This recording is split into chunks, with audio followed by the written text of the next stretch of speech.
ഉണ്ടാകുന്ന പ്രധാന സംശയം എന്ന് പറയുന്നത് ഇപ്പോൾ SITയുടെ അന്വേഷണം നല്ല രീതിയിൽ തന്നെ പുരോഗമിക്കുകയാണ്. ഇപ്പോൾ VSSCയിലെ പരിശോധനാ ഫലമൊക്കെ പുറത്തു വന്ന് പുതിയ അന്വേഷണ തലത്തിലേക്ക് SIT കടക്കുന്നു. അപ്പോഴാണ് ഈ EDയുടെ കടന്നുവരവ് ഉണ്ടാകുന്നത്. നിർണായക റെയ്ഡിലേക്കൊക്കെ കടക്കുന്നു. ഈ രണ്ട് അന്വേഷണങ്ങളും മുന്നോട്ട് പോകുന്ന വഴികൾ, അതിൻ്റെ ഒരു ധാര അതെങ്ങനെയായിരിക്കുമെന്നാണ് ഇനി അറിയാനുള്ളത്. സമാന്തരമായ രണ്ട് അന്വേഷണമാണ് നടക്കുന്നത്. നമുക്കറിയാം SITയുടെ അന്വേഷണത്തിന് രണ്ടാം ഘട്ടത്തിൽ വലിയ വേഗത കൈവന്നിട്ടുണ്ട്. കോടതി തന്നെ ഈ അന്വേഷണത്തിൽ തൃപ്തി രേഖപ്പെടുത്തിയതാണ്. അങ്ങനെയാണ് മുന്നോട്ട് പോകുന്നത്. ഇന്നലെയാണ് ഇത് സംബന്ധിച്ച റിപ്പോർട്ട് കോടതിക്ക് മുന്നിൽ നൽകുന്നത്. വീണ്ടും അടുത്തയാഴ്ച കോടതി വീണ്ടും അടുത്ത റിപ്പോർട്ടിന് കാത്തിരിക്കുകയാണ്. റിപ്പോർട്ട് സമർപ്പിക്കാൻ ആവശ്യപ്പെട്ടിട്ടുണ്ട്. ഇതാണ് നിലവിലുണ്ടായിരിക്കുന്ന സാഹചര്യം.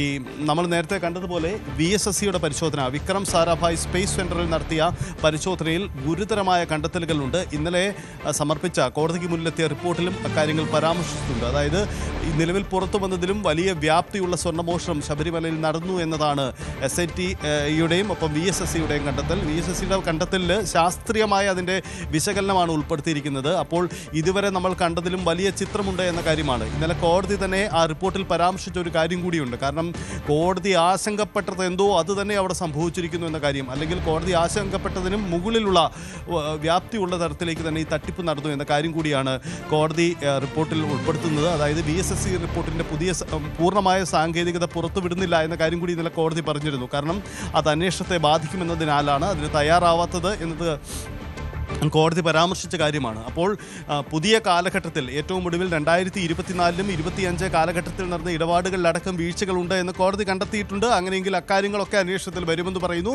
തുടർച്ചയായി വീണ്ടും ശാസ്ത്രീയ പരിശോധന വേണമെന്ന് ആവശ്യപ്പെടുന്നു. ഒപ്പം ഈ VSSCയിലെ ഉദ്യോഗസ്ഥരുടെ മൊഴിയെടുക്കാനുള്ള ആവശ്യം കൂടി കോടതി വെച്ചിട്ടുണ്ട്. അങ്ങനെയെങ്കിൽ ആ മൊഴിയെടുക്കൽ അടക്കമുള്ള നടപടിക്രമങ്ങളിലേക്ക് സംസ്ഥാന SIT പോലീസ് സംഘം ശരി സരിത്ത് തുടരുക. ഇപ്പോൾ ശശി നാരായണൻ ചേരുന്നുണ്ട്. ശശി, അവിടെ ഇപ്പോൾ റെയ്ഡ് പുരോഗമിക്കുകയാണെന്ന് മനസ്സിലാക്കുന്നു. പത്മകുമാറിന്റെ വീട്ടിൽ ഇപ്പോൾ റെയ്ഡ് ഏത് രീതിയിലാണ് പുരോഗമിക്കുന്നത്? ഒരുപാട് നേരമായ റെയ്ഡ് ആരംഭിച്ചിട്ട് ഇപ്പോൾ ലഭിക്കുന്ന വിവരങ്ങൾ എന്തൊക്കെയാണ്?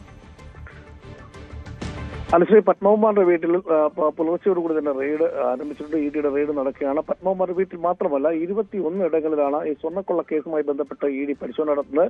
പത്മകുമാറിന്റെ, വാസുവിന്റെയും ഉണ്ണികൃഷ്ണൻ പോറ്റിയുടെയും ഒക്കെ വീടുകളിലും ബാംഗ്ലൂരും ഒക്കെ ഉള്ള സ്ഥലങ്ങളിലാണ് ഈ പരിശോധന പ്രധാനമായും നടക്കുന്നത്. നേരത്തെ ഒരു പരിശോധന പത്മകുമാറിന്റെ വീട്ടിൽ നടത്തിയിരുന്നു. അതിനുശേഷമാണ് ഇപ്പോൾ അത് ഒരു 2 മാസം മുമ്പാണ്. പക്ഷേ EDയുടെ പരിശോധന ഇപ്പോഴാണ് നടക്കുന്നത്. എന്തായാലും വിശദമായ ഒരു പരിശോധന നടത്തുന്നു, രേഖകൾ പരിശോധിക്കുന്നു. അത് പ്രധാനമായും ഈ സ്വർണ്ണക്കൊള്ള കേസിൽ ഈ സ്വർണം വിറ്റതിന് ശേഷം ഈ പ്രതികൾ ഈ പണം എങ്ങനെ വിനിയോഗിച്ചു, എന്ത് ചെയ്തു എന്നുള്ള കാര്യം കണ്ടെത്തുകയാണ് പ്രധാന ലക്ഷ്യം. അത് എവിടൊക്കെയാണ്, ബാങ്കിലാണോ അത് മറ്റു കാര്യങ്ങളാണോ എന്നുള്ള കാര്യമാണ് പ്രധാനമായും. അതുകൊണ്ടുള്ള സ്വത്തുക്കൾ ഏതെങ്കിലും ആയിട്ടുണ്ട് എന്നുള്ള കാര്യങ്ങളെല്ലാം പരിശോധിക്കുന്നുണ്ട്. ആ കാര്യമാണ് ഇപ്പോൾ പരിശോധന നടത്തുന്നത്.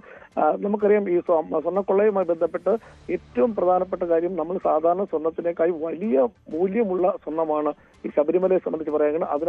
അതിന്റെ മൂല്യം വലുതാണ്. അപ്പോൾ കോടിക്കണക്കിന് രൂപ ഇതുമായി ബന്ധപ്പെട്ട് ഈ പ്രതികൾക്ക് കൈവശം വെച്ചിട്ടുണ്ട്, അല്ലെങ്കിൽ ഇവര് മറ്റു രീതിയിൽ എന്തെങ്കിലും വിനിയോഗിച്ചിട്ടുണ്ടെന്നുള്ള കാര്യമാണ് പ്രധാനമായും സംശയിക്കുന്നത്. അത് ഏത് തരത്തിൽ സൂക്ഷിച്ചിട്ടുണ്ട് എന്ന കാര്യമാണ് EDയുടെ പരിശോധന നടക്കുന്നത്. അത് കൃത്യമായും പത്മകുമാറിന്റെ വീട്ടിലും അതുപോലെ തന്നെ വാസുവിന്റെ വീട്ടിലും അടക്കം, ഉണ്ണികൃഷ്ണൻ പോറ്റി അടക്കമുള്ള ഈ സ്വർണം കൈകാര്യം ചെയ്തിട്ടുള്ള സ്ഥലങ്ങളിൽ, അതായത് ബാംഗ്ലൂരു അടക്കമുള്ള പ്രദേശങ്ങളിൽ ഈ പരിശോധന തുടർന്നു. ഒരേ സമയം EDയുടെ നേതൃത്വത്തിൽ പരിശോധന തുടരുകയാണ്. രാവിലെ പുലർച്ചയോടെയാണ് ED എത്തിയത്. അതിനുശേഷമുള്ള പരിശോധനകൾ ഇപ്പോഴും തുടരുകയാണ്. ശ്രീ ശരി, PV അരുൺ കൂടി ചേരുന്നുണ്ട് കൂടുതൽ വിവരങ്ങളുമായി. അരുൺ, ഇപ്പോൾ തിരുവനന്തപുരം ദേവസ്വം ബോർഡ് ആസ്ഥാനത്ത് ED റെയ്ഡ് എന്നുള്ള വിവരങ്ങളൊക്കെ പുറത്തു വരുന്നു. അവിടെ റെയ്ഡ് ആരംഭിച്ചു, എന്തൊക്കെയാണ് വിവരങ്ങൾ?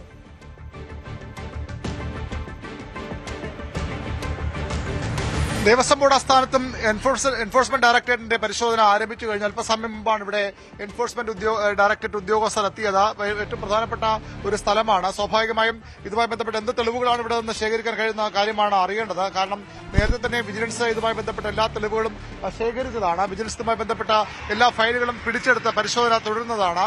അതിനിടയിലാണ് ഇവിടെ എൻഫോഴ്സ്മെന്റ് ഡയറക്ടറേറ്റ് കൂടി എത്തുന്നത്. എൻഫോഴ്സ്മെന്റ് ഡയറക്ടറേറ്റ് സ്വാഭാവികമായും വിജിലൻസ് കോടതി രേഖകളെല്ലാം ഹാജരാകാൻ പറഞ്ഞതാണ്. പക്ഷേ സ്വാഭാവികമായും ഇത്തരം ഇത്തരമൊരു കേസിൽ എൻഫോഴ്സ്മെന്റ് ഡയറക്ടറേറ്റ് അന്വേഷണം ആരംഭിക്കുമ്പോൾ തന്നെ പരിശോധന നടത്തേണ്ടതുണ്ട്. നടപടിക്രമങ്ങളുടെ ഭാഗം കൂടിയാണ്. അതിനാണ് ഇത്ര ഒരു പരിശോധനയ്ക്ക് എൻഫോഴ്സ്മെന്റ് ഡയറക്ടറേറ്റ് എത്തിയിരിക്കുന്നത്. സ്വർണ്ണക്കൊള്ളയിൽ പ്രതികളായ സ്വർണ്ണക്കൊള്ള കേസിൽ ഉൾപ്പെട്ടിട്ടുള്ള എല്ലാ പേരുടെയും വീടുകളിലും അതുപോലെ തന്നെ ഓഫീസുകളിലുമാണ് പരിശോധന. ഏറ്റവും പ്രധാനപ്പെട്ടതാണ് ഈ എൻഫോഴ്സ്മെന്റ് ഡയറക്ടറേറ്റിന്റെ പരിശോധന ഈ ദേവസ്വം ബോർഡ് ആസ്ഥാനത്തുണ്ട്. കാരണം ദേവസ്വം ബോർഡാണ് ഇതുമായി ബന്ധപ്പെട്ട എല്ലാ രേഖകളുടെയും കേന്ദ്രം. ഒരുപക്ഷെ ഇതുമായി ബന്ധപ്പെട്ട രേഖകളൊക്കെ ഇതിനകം ദേവസ്വം ബോർഡിൽ നിന്ന് മറ്റ് വിജിലൻസിനും കോടതിയിലുമൊക്കെയായി രേഖകൾ മാറ്റിയിട്ടുണ്ടാകണം. എങ്കിൽ പോലും ഇവിടെയുള്ള രേഖകൾ പിടിച്ചെടുക്കേണ്ടതുണ്ട്. ഒരുപക്ഷെ കൂടുതൽ ഉദ്യോഗസ്ഥരെ ചോദ്യം അടക്കമുള്ള നടപടികളിലേക്കും എൻഫോഴ്സ്മെന്റ് ഡയറക്ടറേറ്റ് കടക്കും. ഇതിന് മറ്റൊരു മാനം, അതായത് സംസ്ഥാനത്തെ വിജിലൻസോ പോലീസോ അന്വേഷിച്ചാൽ മാത്രം പോരാ, കേന്ദ്ര ഏജൻസികൾ അന്വേഷിക്കണമെന്ന ആവശ്യം, പ്രത്യേകിച്ച് CBI പോലുള്ള ഏജൻസികൾ അന്വേഷിക്കണമെന്ന ആവശ്യം നേരത്തെ പ്രതിപക്ഷവും അതുപോലെ തന്നെ BJPയും മുന്നോട്ട് വച്ചതാണ്. ഏതായാലും ഇപ്പോൾ എൻഫോഴ്സ്മെന്റ് ഡയറക്ടറേറ്റ് അന്വേഷണം തുടങ്ങുമ്പോൾ തന്നെ അതൊരു കേന്ദ്ര ഏജൻസിയുടെ അന്വേഷണമാണ്. ഇതുമായി ബന്ധപ്പെട്ട കൂടുതൽ വിവരങ്ങൾ പുറത്തുവരും. ഇതുമായി ബന്ധപ്പെട്ട ഏറ്റവും പ്രധാനപ്പെട്ട കാര്യം, ഇത് സ്വർണം ഏതെങ്കിലും തരത്തിൽ കേരളത്തിൽ മാത്രം വിറ്റഴിച്ച ഒരു സംഭവമല്ല, അല്ലെങ്കിൽ കടത്തിയത് കേരളത്തിലേക്ക് മാത്രമല്ല, ഇവിടെ നിന്ന് പുറത്തേക്ക് പോയിട്ടുണ്ട്, മറ്റ് സംസ്ഥാനങ്ങളിലേക്ക് പോയിട്ടുണ്ട്, രാജ്യത്തിന് പുറത്തേക്ക് കൊണ്ടുപോയിട്ടുള്ള കാര്യത്തിൽ സംശയമുണ്ട്. സ്വാഭാവികം BJPയുടെയൊക്കെ ആരോപണങ്ങൾ, കെ സുരേന്ദ്രനെ പോലുള്ള നേതാക്കളുടെ ആരോപണങ്ങൾ ആ തലത്തിലേക്കാണ് പോയത്. അതുകൊണ്ട് തന്നെ ഈ സ്വർണം പോയ വഴികൾ കണ്ടെത്തണം. ഇതിന് പിന്നിലുള്ള കരങ്ങൾ ആരുടേതൊക്കെയാണ്. ഇപ്പോൾ വന്ന പേരുകൾക്കപ്പുറത്തേക്കാണെങ്കിലും വലിയ രീതിയിലുള്ള പേരുകൾ, വലിയ സ്വർണ്ണക്കൊള്ളയാണെങ്കിൽ ഇതൊരു വലിയൊരു ടീം ഇതിന് പിന്നിലുണ്ടെങ്കിൽ സ്വാഭാവികമായും അതാരെന്ന് കണ്ടെത്തണം. അത്തരം കാര്യങ്ങളുമൊക്കെ എൻഫോഴ്സ്മെന്റ് ഡയറക്ടറേറ്റിന്റെ അന്വേഷണത്തിൽ കൂടി വ്യക്തമാകും. പ്രതികളുടെ സ്വത്ത് കണ്ടുകെട്ടാത്ത നടപടികളുമൊക്കെ അധികം വൈകാതെ എൻഫോഴ്സ്മെന്റ് ഡയറക്ടറേറ്റ് ആരംഭിക്കും. ചില പ്രതികളുടെയെങ്കിലും ബാങ്ക് അക്കൗണ്ടൊക്കെ ഫ്രീസ് ചെയ്തുള്ള നീക്കങ്ങൾ ഇതിനകം ആരംഭിച്ചിട്ടുമുണ്ട്. ഏതായാലും വളരെ പ്രധാനപ്പെട്ട അന്വേഷണമാണ്. ഈ സ്വർണ്ണക്കൊള്ള കേസ് മറ്റു തലത്തിലേക്ക് അന്വേഷണം മാറുകയാണ്. നമുക്കറിയാം, കേന്ദ്ര ഏജൻസികൾ സംസ്ഥാനത്ത് വരുന്നത് ആദ്യമായിട്ടല്ല. നയതന്ത്ര സ്വർണ്ണക്കടത്ത് കേസുമായി ബന്ധപ്പെട്ടും കേന്ദ്ര ഏജൻസികളുടെ അന്വേഷണം സംസ്ഥാനത്ത് കണ്ടതാണ്. എൻഫോഴ്സ്മെന്റ് ഡയറക്ടറേറ്റ് അടക്കമുള്ള ഏജൻസികളും സജീവമായി തന്നെ കേരളത്തിലുണ്ടായിരുന്നു. ഇപ്പോൾ ഈ തെരഞ്ഞെടുപ്പിന് തൊട്ട് മുമ്പ് എൻഫോഴ്സ്മെന്റ് ഡയറക്ടറേറ്റ് കൂടി കേസ് ഏറ്റെടുക്കുന്നതോടുകൂടി അതിന് പുതിയ രാഷ്ട്രീയ മാനങ്ങളും വരികയാണ്. ദേവസ്വം ബോർഡ് ആസ്ഥാനത്തേക്ക് കേന്ദ്ര ഏജൻസി എത്തുന്നു എന്നാണ് ഏറ്റവും പ്രധാനപ്പെട്ട രാഷ്ട്രീയമായ ഇതിന്റെ പ്രാധാന്യം. കേന്ദ്ര ഏജൻസികൾക്കെതിരെ വലിയ സമരങ്ങൾ സംസ്ഥാനത്തും ദേശവ്യാപകമായും കോൺഗ്രസും BJPയും ഒക്കെ സംഘടിപ്പിക്കുന്നു. കോൺഗ്രസും CPM ഒക്കെ സംഘടിപ്പിക്കുന്നു. പക്ഷേ ഇവിടെ കോൺഗ്രസിന് ഈ സമരത്തിൽ, ഈ വിഷയത്തിൽ എതിർപ്പ് പറയാൻ കഴിയില്ല. കോൺഗ്രസിന് കൂടി ആവശ്യമാണ് കേന്ദ്ര ഏജൻസി തന്നെ അന്വേഷിക്കണം. സംസ്ഥാന പോലീസിന്റെ അന്വേഷണമോ അല്ലെങ്കിൽ ഇപ്പോഴത്തെ SITയുടെയോ ഒന്നും അന്വേഷണത്തിൽ വിശ്വാസമില്ലെന്ന് കോൺഗ്രസ് നിലപാടെടുക്കുന്നു. അപ്പോൾ സ്വാഭാവികമായും ഈ വിഷയത്തിലും കേന്ദ്ര ഏജൻസി അന്വേഷണം കോൺഗ്രസിനെ അംഗീകരിക്കേണ്ടതും അങ്ങനെ ഒരു രാഷ്ട്രീയ പ്രാധാന്യം കൂടി ഈ തെരഞ്ഞെടുപ്പ് ഘട്ടത്തിൽ ഈ അന്വേഷണത്തിന് ഉണ്ട് എന്ന് വ്യക്തമാണ്. ഏതായാലും എല്ലാ സ്ഥലങ്ങളിലും, എല്ലാ കേന്ദ്രങ്ങളിലും ഈ സ്വർണ്ണക്കൊള്ളയുമായി ബന്ധപ്പെട്ട, ശബരിമല സ്വർണ്ണക്കൊള്ളയുമായി ബന്ധപ്പെട്ട പ്രതികളുടെ വീടുകളിൽ, ഓഫീസുകളിൽ, അവരുമായി ബന്ധപ്പെട്ട ആളുകളുടെ കേന്ദ്രങ്ങളിലൊക്കെ അന്വേഷണം നടക്കുകയാണ്. എൻഫോഴ്സ്മെന്റ് ഡയറക്ടറേറ്റ് ഉദ്യോഗസ്ഥർ ഇവിടെയുണ്ട്. കൂടുതൽ സുരക്ഷ, CRPFന്റെ സുരക്ഷയിലാണ് എൻഫോഴ്സ്മെന്റ് ഡയറക്ടറേറ്റിന്റെ അന്വേഷണം സ്വാഭാവികമായും നടക്കുക. CRPF സുരക്ഷ ഒരുക്കുന്നു. ഒരു തരത്തിലുള്ള എതിർപ്പും ഇവിടെ നിന്ന് ഉണ്ടാകാൻ ഇടയില്ല. പക്ഷേ എങ്കിൽ പോലും കൃത്യമായ സുരക്ഷ, ഈ ഓഫീസിന്റെ മുൻഭാഗം അടച്ചിട്ടുകൊണ്ടുള്ള ജീവനക്കാരെ പോലും അകത്തേക്ക് കടത്തിവിടാത്ത തരത്തിലുള്ള ഒരു ക്രമീകരണമാണ് ഇപ്പോൾ എൻഫോഴ്സ്മെന്റ് ഡയറക്ടറേറ്റ് ആരംഭിച്ചിരിക്കുന്നത്. ആ രീതിയിലാണ് അന്വേഷണം മുന്നോട്ട് പോകുന്നത്. തികച്ചും ഒരു മിന്നൽ നീക്കമെന്ന് വേണമെങ്കിൽ പറയാം. എൻഫോഴ്സ്മെന്റ് ഡയറക്ടർ നേരത്തെ കേസ് ഏറ്റെടുത്തതാണ്. പ്രതികളുടെ സ്വത്ത് കണ്ടുകെട്ടാൻ നടപടികളിലൊക്കെ ആരംഭിച്ചാണ്. പക്ഷേ ഇന്ന് ഒരേ സമയത്ത് എൻഫോഴ്സ്മെന്റ് ഡയറക്ടറുടെ ശൈലി തന്നെയാണ്. ഒരേ സമയത്ത് വിവിധ കേന്ദ്രങ്ങളിൽ പരിശോധന. അത് കേസിലെ പ്രതികളുടെ വീടുകളിലുണ്ട്, അവരുടെ ഓഫീസുകളിലുണ്ട്, ദേവസ്വം ബോർഡിന്റെ ആസ്ഥാനത്തുമുണ്ട്. ഏറ്റവും നിർണായകമായ നീക്കം സ്വർണ്ണക്കൊള്ള കേസിൽ ഇപ്പോൾ കേന്ദ്ര ഏജൻസികളുടെ അന്വേഷണം അതിന്റെ ഏറ്റവും നിർണായക ഘട്ടത്തിലേക്ക് എത്തി നിൽക്കുകയാണ്.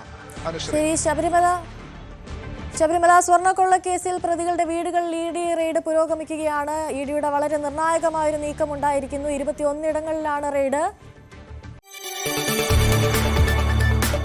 കൂടുതൽ വാർത്തകൾക്ക് News 18 Keralam YouTube channel subscribe ചെയ്യുക.